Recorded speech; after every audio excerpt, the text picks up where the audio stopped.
Isipin mo to, tubig ulan lang ang gamit sa fish pond.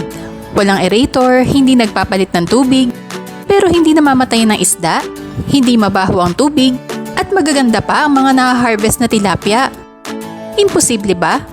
Ito mismo ang aktual na karanasan ng isang fish farm na gumagamit ng ATOV sa kanilang pond management. Maraming fish farmers ang nahihirapan kapag tag-init. Bumababa ang tubig, umiinit ang pond, at tumataas ang panganib ng fish kill. Kapag naman biglang umulan matapos ang matinding init, madalas na nagbabago ang kalidad ng tubig at dissolved oxygen.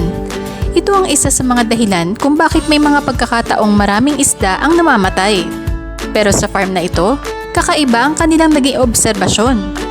Ang pangunahing pinagkukunan nila ng tubig ay tubig ulan. At sa kabila nito, nananatiling maayos ang kondisyon ng pond. Hindi nila nararanasan ng mabahong amoy na kadalasang problema sa ilang palaisdaan.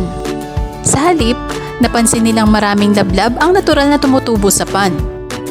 Ang lablab ay isa sa mga natural na pagkain ng tilapia at malaking tulong sa pond ecosystem.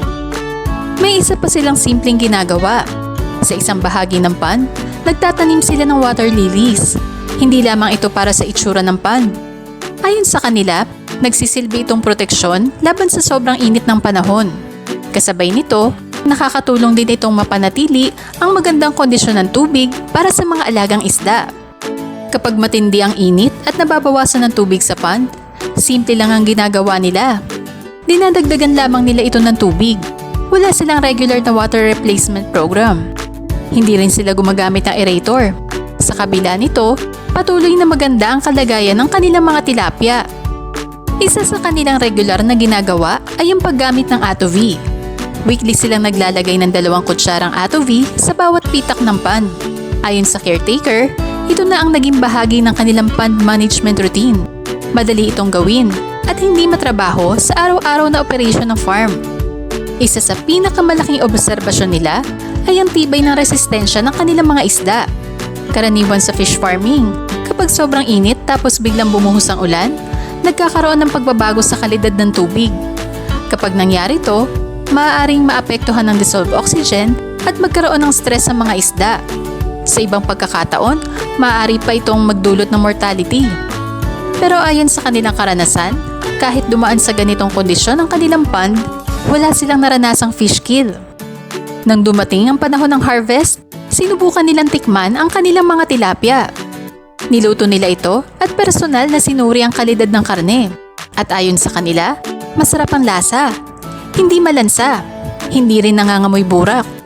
Kahit feeds ang pangunahing pagkain ng mga isda at kumakain din sila ng lablab sa pond, nananatiling maganda ang kalidad ng kanilang na-harvest. May isa pang bagay na napansin ng nangangalaga sa farm.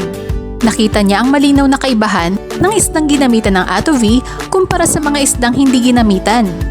Ayon sa kanya, ang ordinaryong isda ay kadalasang madaling bumaho. Kapag hindi agad na ilagay sa refrigerator, mabilis itong magpakita ng mga senyales ng pagkasira. Pero sa mga isdang may ATOV, napansin nilang kahit hindi agad mailagay sa refrigerator sa loob ng halos 2 oras, maganda pa rin ang itsura ng karne. Hindi rin agad lumalabas sa malansang amoy na karaniwang problema sa bagong harvest na isda. Para sa farm na to, hindi lamang kalusugan ng isda ang kanilang napakinabangan. Nakatipid din sila sa operasyon. Hindi na sila gumagamit ng aerator, hindi rin sila nagpapalit ng tubig. Dahil dito, nabawasan ang kanilang gastos sa maintenance at araw-araw na pamamahala ng pond. Ang bawat palaisdaan ay may kanya-kanyang kondisyon at resulta. Ngunit para sa fish farm na to, malinaw ang kanilang naging karanasan. Malinis na pond, matibay na mga isda, masarap na harvest, at mas matipid na operasyon. Patunay na kapag tama ang pond management at may maayos na suporta sa kalusugan ng mga alagang isda, mas nagiging magaan at mas produktibo ang pag-aalaga. Para sa mga fish farmers na naghahanap ng paraan upang masuportahan ang kalusugan ng kanilang mga isda at mapabuti ang kondisyon ng kanilang pond, subukan ng ATOV. Mag-message na sa aming page para malaman kung paano ito gamitin. ATOV, alagang sigurado, ani ay panalo!